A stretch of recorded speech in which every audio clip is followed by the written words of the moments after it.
Welcome to the Essential Element, the Elements of Education podcast, where we believe that the essential element in education is relationships.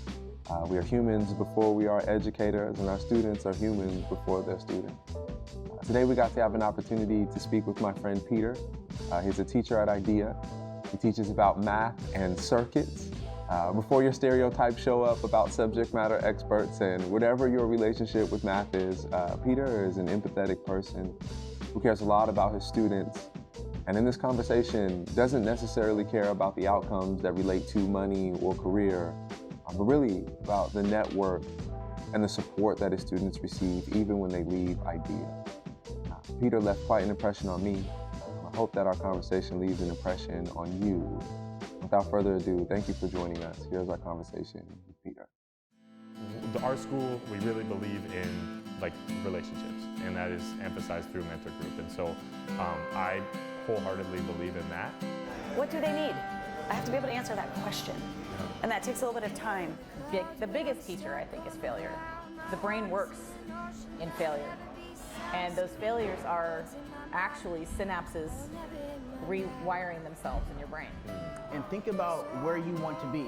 Because when you find your place, you find your people, and our purpose is attached to people. You know, when there's a phenomenal teacher, when there's a phenomenal educator, when there's a phenomenal mentor, one of the mistakes that we make is we make it look too easy.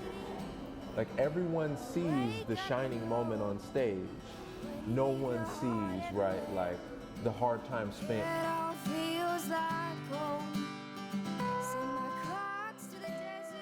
All right.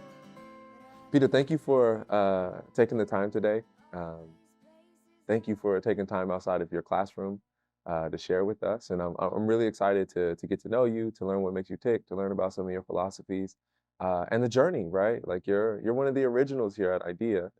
Yeah. So it'd be awesome to know about you. But before we start to talk about practice or any of those other things, who are you, right? Like, what things do you like? What makes you tick? Wow, that's a big question. Well, my background is education. So I started as a teacher, learning actually that in mathematics education in particular, and learning that some of my passion and skill set actually came more alive when I was assisting other people to help them overcome those hurdles and the conceptual troubles. But then I learned how to play guitar and was having a good time with that, and just kind of not through formal training, but having enough background in just the basics of circuits and the mathematical stuff to start to learn how to make circuits that change the sound of a guitar.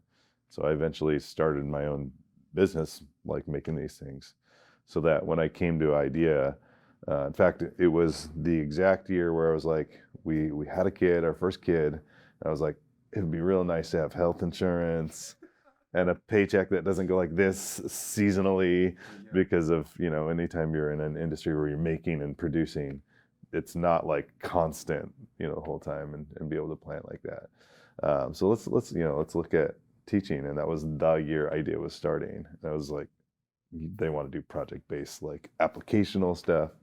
And so it got me really excited about the potential to take what I'd actually been doing with mathematics to actually create and make real things, and learn, because in my previous teaching experience was very traditional, textbook-based, test-based. Learn how to actually teach that to students, so they weren't just learning how to do math, but they're learning how to use it. Yeah.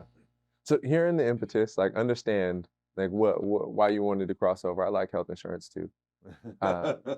But right, you said it, you're an original, right? You've been here for the past 7 years. I get why you entered. I'm sure, right, you're handsome and employable and could be anywhere else in the world. Why do you choose to keep coming back, right? Monday after Monday for 7 years, you've been here, right? What's the thing that draws you back?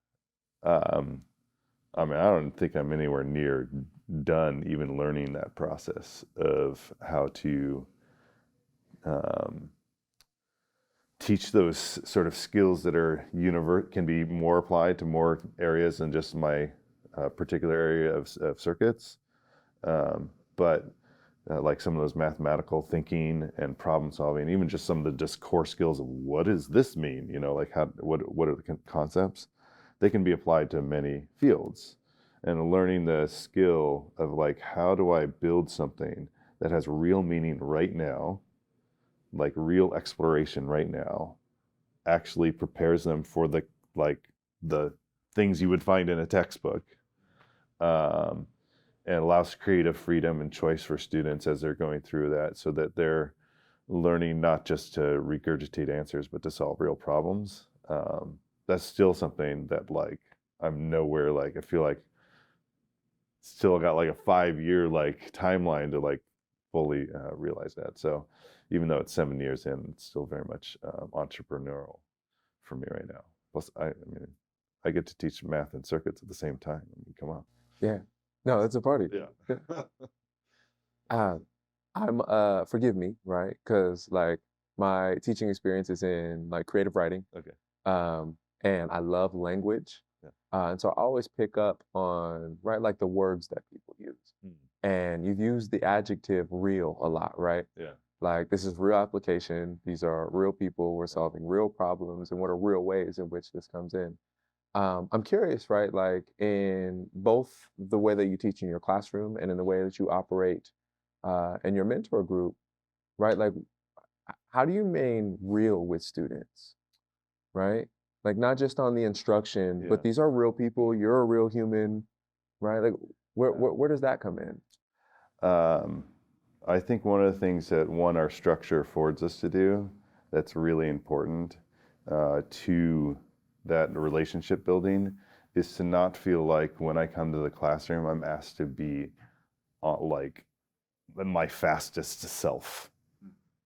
That there's actually space to stop and like be distracted for a moment with you. Not distracted on my phone away from you, but distracted with you on some other conversation for a moment. No, let's bring it back in.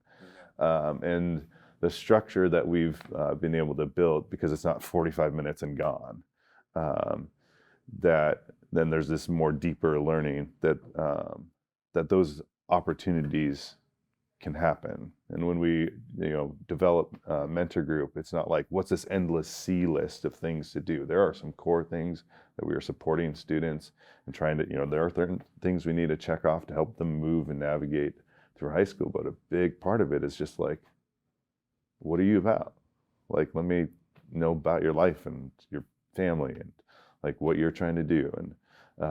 And let's be off topic for a moment. And I don't have that pressure to be like, hey, we needed to get like to here today. This is what the scope and sequence said.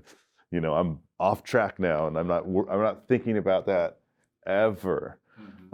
There's obviously like certain things that have to be done, but it's not so full crammed that there is no space. And I think that's the biggest thing for that realness to come out, because it doesn't really come out if you're in just like here's the task list that I need to get completed, and I have no time for anything else. Yeah. So I'm curious, like what, and I don't mean to ask this because you've explained this a bit, but like, what's the biggest advantage of that, right? Of that looseness, and if there's a particular story, like how has that benefited a student? I'm the worst of thinking of a story. It's all right. Yeah. Maybe I'll ask it in a different way of like, how does that benefit students? I get how that benefits you, right? But like, what do students get from that level of freedom? May not be the word, right? But from that freedom, that level of flexibility. Well, I mean, one of the things that oftentimes space allows for, especially in early interactions, is more of the lighthearted interactions, of the interactions where we're actually just having fun and making fun. And laughing, and that then I can even correct you. Like I've had students where it's again like I'm like, what specific story? But anyway, I've had plenty of times where a student needs correction on something, and I don't have to always. Sometimes it's a serious conversation, and sometimes it's like, I can just make light of how stupid that idea was. And they laugh with me, And they're like, yeah, you're right. Okay. Yeah. And it's not this like major confrontation or like, we really need to talk. Because we've had that interaction before of that space and that time, it's not unusual for us to joke together. It's really hard to like have a conversation that could be lighthearted, but we've all been like tasked the whole time. As soon as I make a joke, it's like an insult. Yeah. And so, yeah, some of the examples I first think of actually aren't in mentor group. It's actually in math class, because like making fun of someone's bad math reasoning can feel like really like dejecting. But once you've gotten to know that student and they've had banter with you, and then you point out something that they did they're like, oh my gosh, they laugh with you. There's that levity that it brings in those conversations, so that you can move forward and correction doesn't feel like this like failure like point. While we're talking about like stupid decisions, can I ask you a stupid question? Sure. And the reason, this is my own bias applying to it, right? Because oftentimes I hear you saying, right, like because I have that relationship with students, there are things that we can do in the classroom and they know where it is that I'm coming from and it doesn't feel dejecting, right? Like I think this is a really stupid question. That's fine. People ask it all the time though, right? Like, how do we build relationships with students? And normally I'll say like, hi, I'm Christian, right? What kind of things do you like? Yeah. And I look at the folks and say, and scene, right? Like, but like what's worked for you, right? Like how have you gotten to build such deep relationship with students? Well, you can't overestimate there are structures that you can build that isn't something that I impose, that allow for more of that, even without like me creating the structure. So mentor group's 2 hours long. Like our classes are 90 minutes long. I've already kind of pointed this out, but that is this like longer contact point where we can't have a rhythm. Like it would drive me, and I would burn out so fast, where I don't actually care about how you're feeling, ever, for that long a period of time, and then I see you again, and also like I teach math, man. If I don't care about how that kid is feeling, he ain't gonna do anything for me. Not if he hates math. Yeah. Like I'm selling a product that they don't want, and they're forced to have. So like, if I don't care about them, it doesn't matter. So sometimes it's in the levity point, but sometimes it's like, man, I'm not getting attraction to this kid. I need to sit down next to them, or even ask them to come out in the classroom if it seems like something even more sensitive might be going on, and just be like, hey, like, what's up? I see you like off today. What's going on? It's amazing how quickly kids open up when you just are willing to ask the question, or like, hey man, I heard that, your mom died. You want to talk about that? And even sometimes they're like, the conversation might be short, or you just follow up with like an inkling of, more than they realize, and you just ask that little question. They want to be able to share who they are. It's not like this hard work you have to do if you actually like want to hear it. And so that's why I keep coming back to this space that it allows, that if you're not constantly at this like breakneck pace, I don't have to feel like I don't have any time to ask that question. I do have some time to ask that question. That's another reason why like still here, like I'll keep coming back for that. Yeah. Man, Peter, I'm becoming a fan.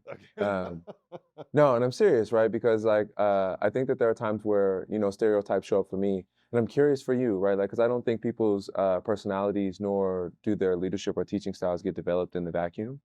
I think oftentimes either we see something we don't like and run as far away from it as we can, or we see something that we enjoy and we try to replicate it. Yeah. And so I'm curious about like, you're in a place where you understand circuit systems, you understand math well enough to be able to teach it to young people, right? Like, what led you to this style of teaching and leadership? Was it someone that you saw that you enjoyed, or was it something that frustrated you about the way that you received math instruction? there's some of that for sure. There are because I have a math degree, so you go up to higher level universities, and I've told students, like, if you go there, you're more likely to have an instructor who speaks English as a second language than an instructor who actually is going to care about you, because of just the demographic of who's pursuing the highest level of math. So you have these really nerdy, I don't want to denigrate, but what they've been hired for is their incredible ability for mathematics, not their incredible ability to help someone learn it at those higher levels of institution. And so that's the program that all math teachers have gone through, and so math teachers in general just haven't even experienced what it's like to have a math teacher that is this is hard, I get it, but you can do this, and I can actually teach you this. I can get around these things, and it's not just me magically just being the greatest explainer. I have to work at it, but that it's possible, and having that confidence and belief. So there are quite a few negative examples. Some that are just they're trying really hard, but they just don't have the especially at the college level, that they don't have training in how to teach. And some of it comes through experience. I learned a lot from the students themselves, of how, for example, I might explain something extremely clearly, and they might be like, yeah, I get it. But then when they go to do it, there can be a disconnect. Yeah. And so how do I build that bridge and offer that support and offer that time? Because if all I do is talk and they say, go home and do it, I've disadvantaged a lot of students. But if all I do is say, go do it, and I'll help you and figure it out on your own, I'll try to help you, I haven't given them the support they need as well. And so so I think there's not a single teacher I was like, oh, I want to be like them. I do have some stories of teachers in high school that were actually pretty good as far as being relatable and caring about you, but definitely not in college, man. That was just so that being able to be in this advanced level of mathematics and still have that interaction of care and good teaching practice, that's that for me is super exciting. How do I get my kids to be as nerdy as possible, while feeling like they're not out of their depth, both actually seeing this is incredibly complicated, but actually I know what this means, and I know what that means, and so I don't have to somehow be a savant. I have places to enter. Yeah, and I can piece it together if necessary. I love that. I'm curious, so you're naming that, right? There's certain things that you're bringing to the classroom. There are ways in which you're shaping people and helping them build onto their strengths. Is there a student or a class of students or folks that you're really proud? You've named, I don't know if I want to mimic these teachers, but there might be someone who would say that of you, right? Do you think that there's someone or a group of folks who you might be yeah? Well, yeah, throughout my teaching career, there's certainly a long list. I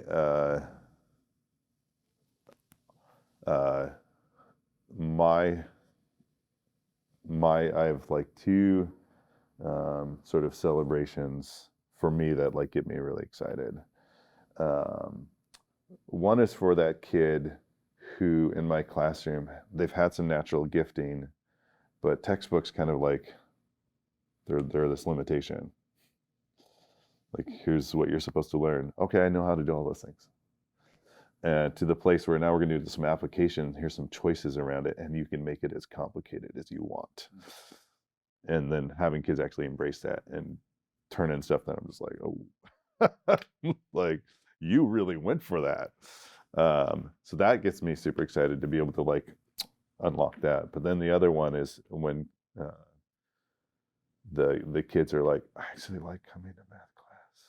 I've never liked coming to math class.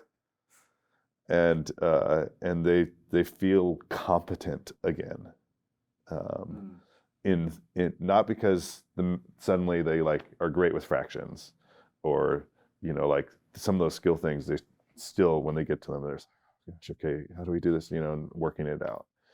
But they feel confident again in that, like, what do you think will happen based on like these ideas? What do you think will happen in this circuit? And actually, I can speak into this conversation. I might not be able to like mathematically calculate the perfect answer in my head, like some other student maybe can, but I can think through the ideas and the patterns that I'm seeing and make predictions. And then I might be slower on the like precision calculation part, but I've already in my head worked out what I think will happen. And lo and behold, the math like matches up with my thinking. Or maybe it doesn't in some way. Oh, there's the error I made because I've made some thoughts and predictions and beforehand that didn't require that like precise mathematical calculations. I think all of us do mathematical calculations where we're like vague about it, like have an idea or sense, and then some of us, like, it's really easy for us to be exacting, like super exacting in those.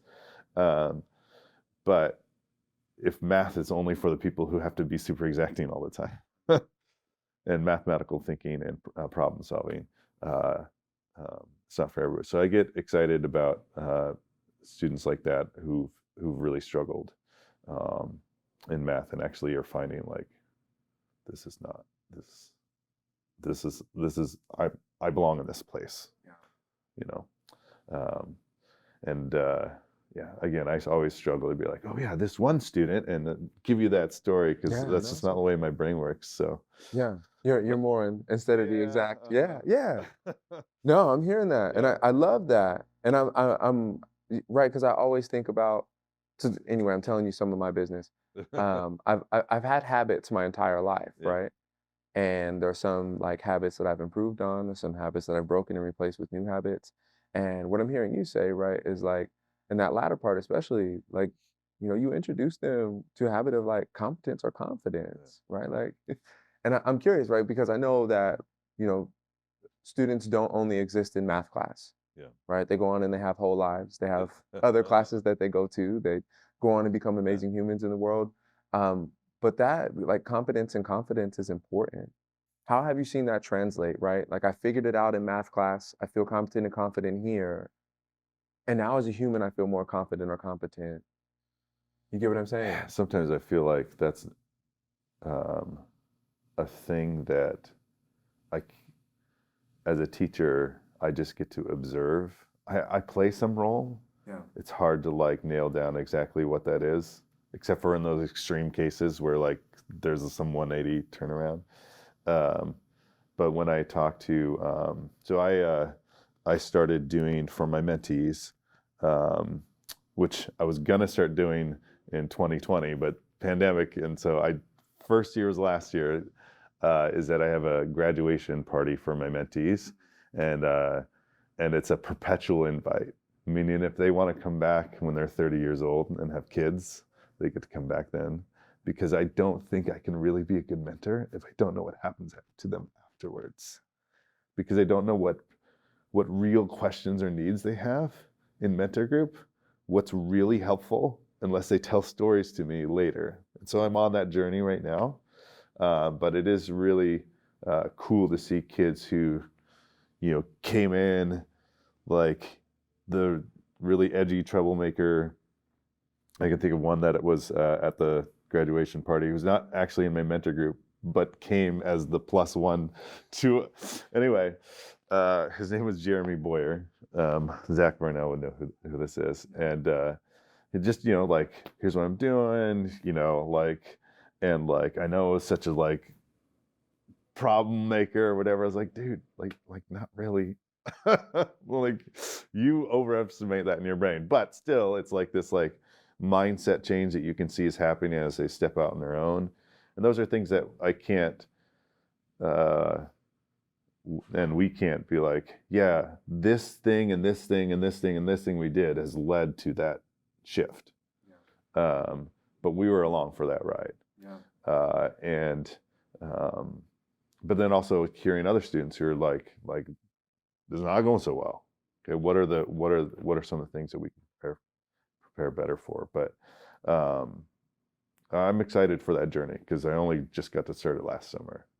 And I'd love to be like, because some of those kids are going to keep coming back, and be full adults, not just starting adults, and be able to share and tell stories and things they learned and what they wish they learned in high school and stuff like that, so that I can bring those things. That feedback will be super valuable for me and for my mentees, because there isn't. That's the one thing about I've asked about. How good of the data do we have about our actual students after high school? It's not that great. And you want to be able to close the circle. Yeah, I want to be able to have that feedback. So it doesn't mean it's going to like drastically shift everything that I do. Like good teaching practice is good teaching practice, but there are some insights or things that I didn't think about, that the only way to experience them is to interact with people who've gone through what we're trying to do. And it's also just great, they've been my mentees, and it's also a way for me to tell them, like when they come in, like, you're my mentee for life.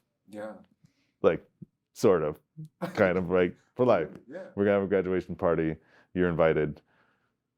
As long as I'm in this area, like, I don't know what life holds for forever, but like, I'm not, it's not like 4 years and never see you again. If you want to come and be, and talk and tell me about what's going on, you have that space too. So, yeah.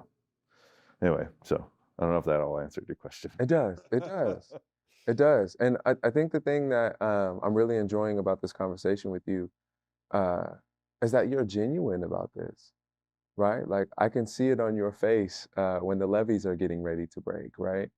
Because, like, you care about the people whom you're teaching. I think one of the things that I want to know, right, like you're talking about, what's the impact of what happens after IDEA? What comes back when you're 30? And the thing I'm curious about for you, like, as you're talking about being their mentor, you're talking about being a teacher, and outside of good teaching practices and whatever else outside of circuit, like, what are your hopes for your students?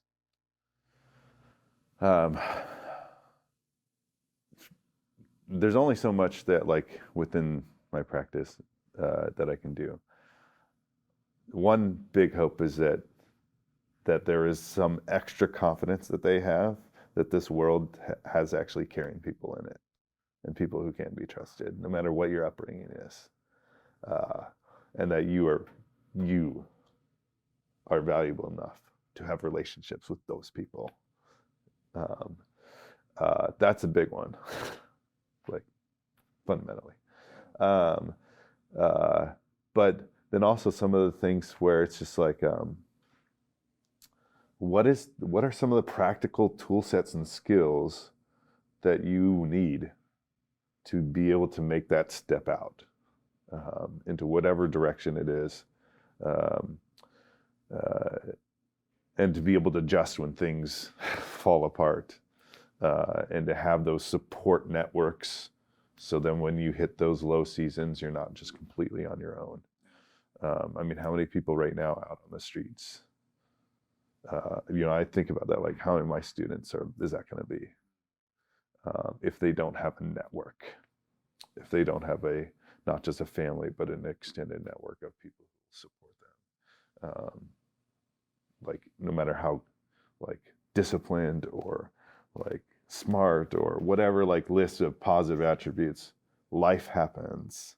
And if you don't have the network, you can find yourself in some terrible situations. And so that's like the logistical side of that, and the relational side of that, of like, what is the network of support, both in your own skills and preparation, but also the people around you care about you, that actually allows you to rebound and move forward when there are setbacks in life.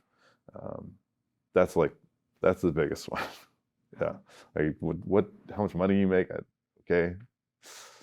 Like, you know, I'll be proud whatever direction you go with career, that kind of stuff. I don't want you to go out there alone. Yeah. And without the tools to be like helpful and to be able to support yourself and those kind of things. Man, that's beautiful. I rarely hear, right, like answers to that question that are not like outcome driven. Right? I want you to have a fantastic job and make a living wage, and I want you to, right, like win the prize for, right? But no, like I want you to be supported. I want you to have a network. I know what's at risk, right? If you don't have a group of people around you who can love and support you. I love that.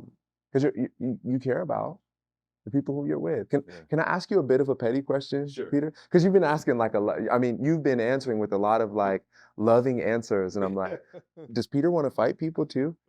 Because right, like my stereotype of math teachers, or some of the teachers that I've had in the past, right? Like the energy is, I'm actually like I'm a subject matter expert, and I'm not really here to babysit these kids. Right? Is there something that frustrates you when you hear something like that? So I'm actually, my wife can tell you this, people don't believe it, but my natural inclination is not empathy. Because when I get in task mode, it's about getting stuff done, getting stuff done. Let's figure this out. Okay, I'll solve that problem for you. Oh, I'll answer that question. Okay, kind of thing, like, let's move. And I can get in a mode where I miss stuff. Teaching is so good for me. Because if I do that, I don't do the job well. And so it teaches me just to slow down and be human. And yeah, so like that's exciting.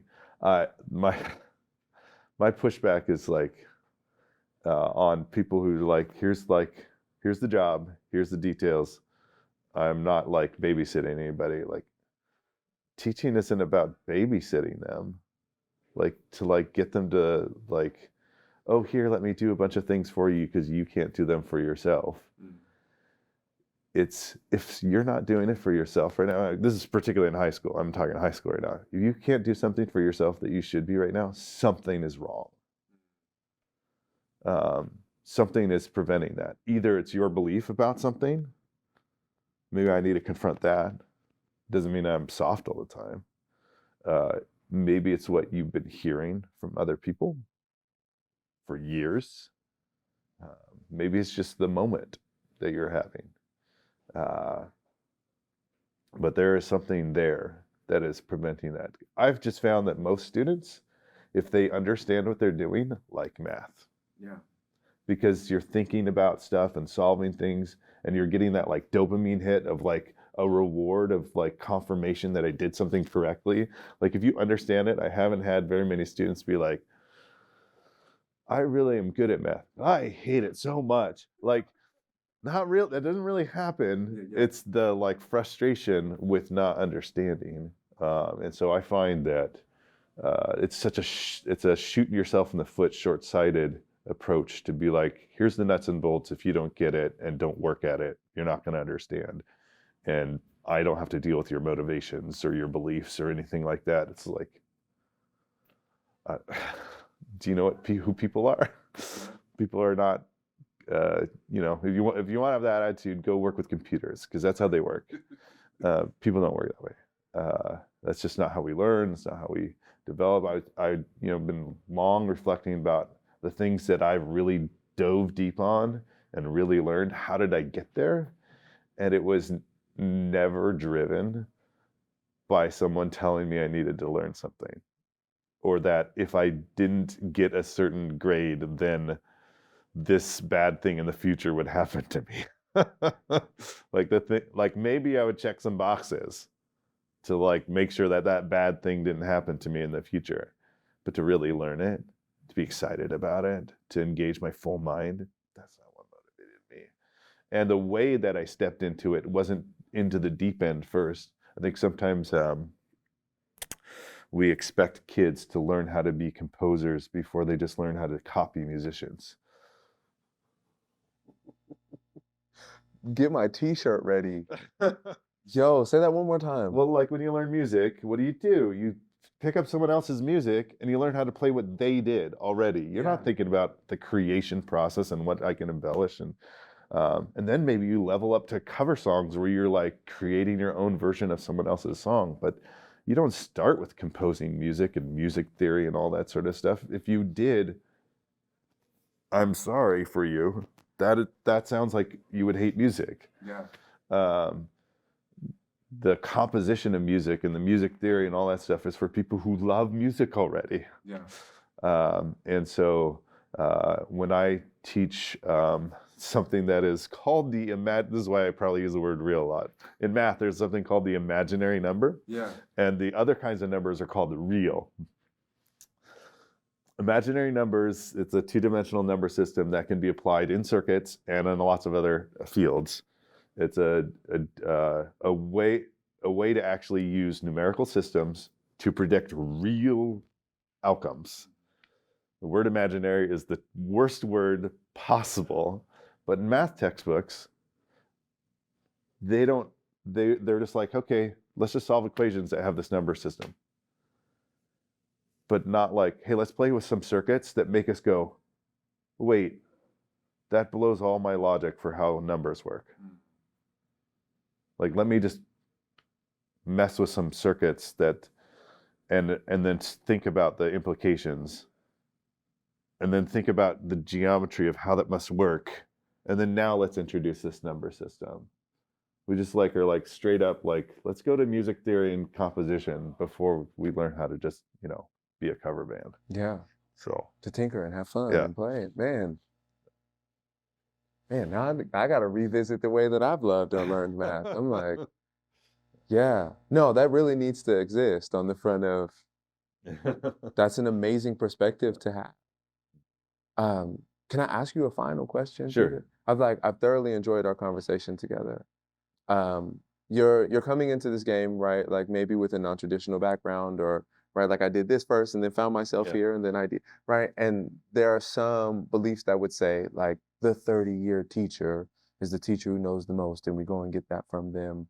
And I'm hearing you break a lot of that logic in our conversation. My thorough belief, this comes from my grandmother, and she says, baby, even a broken clock is right 2 times a day. Yeah. I'm wondering, right, like in breaking that hierarchy or that idea, what is the best thing that students have taught you that you'll never forget? Jason, going for the big question. I think the thing that has been most helpful for me personally is high school students, generally speaking, are much more okay with you stepping on their sacred cows. Tell me more. Meaning you can disagree with them. You can even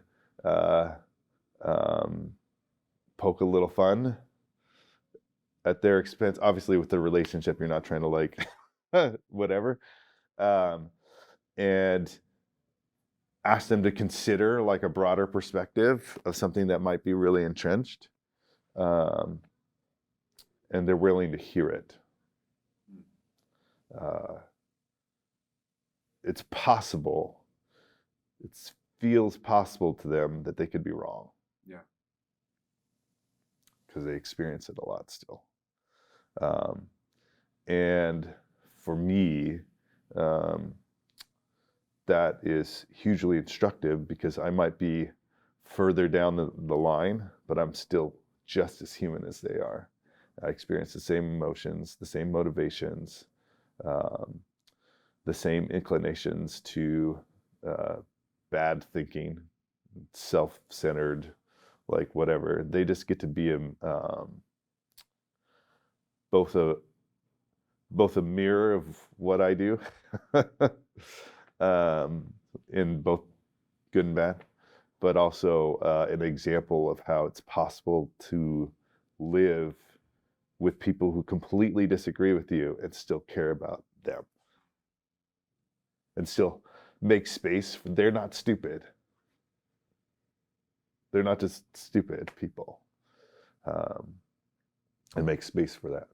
So, and I'm not sure what I would be, because I'm like a, you know, that sort of like mathematical thinking, nerdy type stuff. It's really easy for me to get to the place where I'm like, yeah, everything you just said is completely wrong. And there are certain areas where I can be really confident about that. But I think being a teacher has really kept me and helped me not go there as frequently in areas where we just can't be as confident. We can have conviction, and we can have like the deep beliefs underneath those convictions as driving forces, but we can't always prove all of them. And so it's okay to listen. Yeah. So I think that's fair. Yeah. No, that's landing the plane. I'm like, I gotta go home now. And no, I really appreciate you today, Peter. I appreciate you for being vulnerable. The word that comes to mind if somebody asked me to describe you would be magnanimous, right? I'm brilliant, right? I know a lot about a lot of things, and there's still space for other people, right? Both to learn and to tell me when I'm wrong. And so I really appreciate you, one, for what you're bringing to the classroom, and two, for taking the time to hang out with us today. So thank you. And I really appreciate the time you give. Yeah, thank you. Awesome. Oh man, Peter, I'm a fan. I'm like, yo, how do I sign up for like circuits and algebra? Elements of Education is a 501c3 nonprofit organization in Tacoma, Washington, dedicated to changing public education to better serve the specific and diverse needs of students in our public schools. For more information about how you can support the work that we do, please visit elementsofed.org, or you can find us on Instagram at Elements of Education or on our website,